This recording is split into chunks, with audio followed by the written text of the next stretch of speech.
Well, how about Daniel Oyefusi joins us right now on the North Olmsted Chrysler Jeep Dodge Ram hotline. He is from ESPN.com, covers the Browns for them. Daniel, good morning to you. Hey, good morning. How you doing? We're doing well. So I'm going to ask you an opinion thing in a moment, but let me ask you, what are the Browns' plans right now with David Njoku?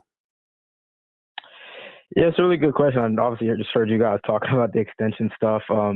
Obviously they actually met, if you probably remember, but they met with him and his representation, his agent, down in South Florida back when they were on the pro day circuit, looking at Cam Ward and a whole bunch of other prospects. And I think as a whole, it's really important to, when you talk about these extensions and who to re-sign and stuff like that, I think it's important to note that the Browns have kind of acknowledged this is kind of like a bit of a pivot year in a sense, like to see where they are as a franchise. Obviously, they traded back from 2 to 5 when they had an opportunity to take Travis Hunter. They wanted to get an extra first-round pick in 2026 when Andrew Berry acknowledged the quarterback class is going to be a lot stronger in the first 2 rounds and whatnot. So when it comes to like extensions right now, I don't know if the Browns are really in a position where they're going to feel inclined to maybe hand out the big extensions to some of these vets like maybe they would have in past years. Njoku is still fairly young, but he's coming off an injury-plagued year. So on the Browns side, they might want to see him bounce back and get to that Pro Bowl form before they give him a big extension. And to Njoku's part, obviously it's good to have the money up front, but he might want to show again that he is an elite tight end. He is one of those elite tight ends, those Pro Bowl caliber tight ends before he re-ups. So I would be maybe a bit surprised to see an extension before the season starts, just because of the nature of where the team is, and even them acknowledging that this is a bit of a kind of a wait and see year in terms of where they are at quarterback, where they are as a whole, before they maybe transition in 2026. Yeah, Daniel, Owen interrupted us earlier and said Jeremy Fowler, a colleague of yours earlier this morning, had his tight end rankings, and Njoku was 10th. And we've talked about this over the years. It's really hard to assess Njoku because there's been injuries, there's been certainly bad quarterback play, and this guy makes huge plays, also at times drops the easy ones. So, do you think he has the capability of getting any better, or do you think this is kind of his ceiling right now, where he's at? Yeah, I think he's around 28 years old or so, and I think around that age. And, he might not, improve dramatically, but I think that still right now, when he's healthy, when he's out there on the field consistently, I think he's a very productive tight end. We saw that when he was out on the field. Obviously we know that they shuffled through 4 different quarterbacks, but he was heavily targeted. I think the thing was that he just wasn't put in a lot of great situations schematically to get the runs after the catch, the yards after the catch that we've seen a lot. So I think it's more so of like, if he can stay healthy, we know he's going to produce. It's just that staying healthy is the big question mark for 2025. Daniel Oyefusi joining us here on the North Olmsted Chrysler Jeep Dodge Ram hotline. So what do you think is their plan with Wyatt Teller? He's going into his final year, if I'm not mistaken. Yes, at 31 years old. I know they have Zach Zinter behind him, but, they also have Joel Bitonio, who this looks like this is his last year. So what do you think their plans are with him? Yeah, I think it's another situation like that. Last year, Wyatt spoke, he spoke publicly about wanting to stay with the organization. He said that, while the team was struggling and obviously they were out of the playoff consideration, he said, hey, I've got a lot to play for. He said, I'm playing for another contract in Cleveland because I want to stay here. I want to retire here. But again, obviously when you get up there in age, you have to be, careful and prudent about the contracts that you give out. So I think it's another situation where he dealt with, I believe it was the knee injury last year. I think when he came back, he played pretty well in the second half of the season. I really thought that, even despite the entire offensive line, issues over the course of the year, I think that we saw a lot of those guys play some of their best ball a little bit closer to the end of the year. So I think it's another type of situation like that. Like, hey, let's make sure you can stay healthy. Let's say you're still producing. And then if so, yeah, we can maybe work on a 2-3 year extension to keep you in Cleveland and have you retire in Cleveland.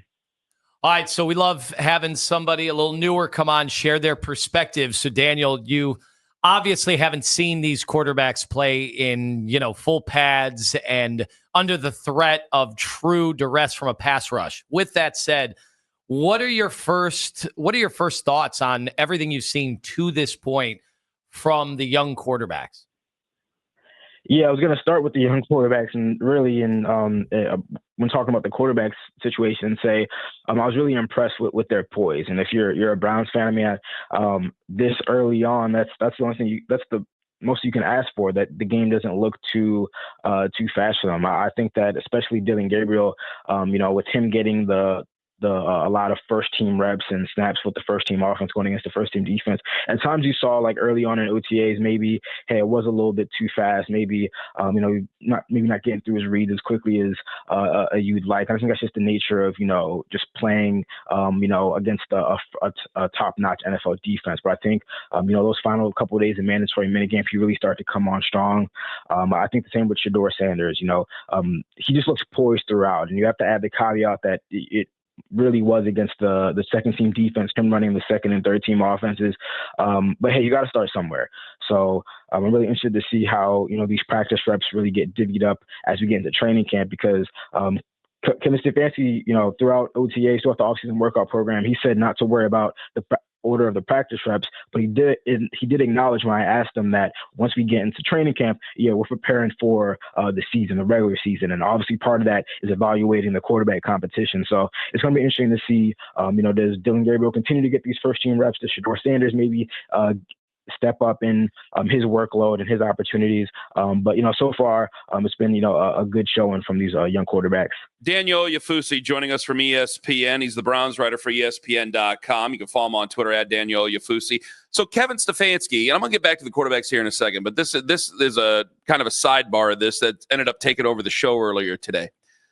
I think the fans are well within their right to demand that he starts the season on the hot seat. It's been 6 years. He's under 500. They were 3-14 last year. It's the NFL. But, you said it. There's 4 quarterbacks there. And I'm going, well, you're really starting it off on the hot seat with an arm tied behind his back and his legs tied together. So what is like the proper amount of pressure on Kevin Stfansky going into this year? Yeah, I mean, if you kind of take it in a vacuum and you look at, any coach coming off of a 3-14 season, this many years, and you would think just naturally they're on the hot seat. But, I think we have to really take into context, the situation of the team the past couple of years, the fact that, Jimmy Haslam kind of took blame and took ownership for the Deshaun Watson move. And in a sense, like those comments at the owners meeting kind of felt like a mulligan, like, hey, like I'm gonna take credit, I'm gonna take blame for that. We're gonna push it to the side. I'm gonna let you get some time to, as he said, dig ourselves out of this hole. Obviously, like another 3-win season isn't gonna get it done, and if so, that you have to, raise some real questions about whether, he is the right guy and the right leader for this team. But I think, just kind of my personal expectation is like, hey, just be competitive. Like if you can win 6 or maybe even 7 games, but then you find a quarterback of the future, like give the ownership and give the fan base some reason to hope. Like I don't think anyone expects a playoff team, but if you're competitive and you have a real reason to believe in the future, I think that's what can be categorized as a successful season in a sense. So who would you start the season with as a quarterback?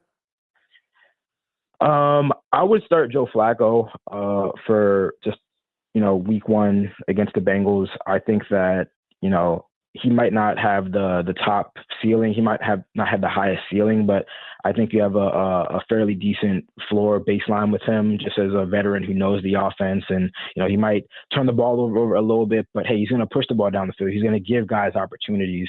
And just knowing how tough that opening stretches. I think ESPN said that the Browns have the toughest 6-game start to the season out of any team in the NFL. I'd rather have a veteran in there who, can kind of take the lumps and isn't going to be too affected, isn't going to be too up and down with, maybe some struggles early on. He's just going to kind of fight through it. I'd rather have them do that. And then maybe when they come back from that London game, or maybe when they come out of the bye week, you can turn to one of the young quarterbacks if the season's kind of are already on the ropes and starting to fall apart.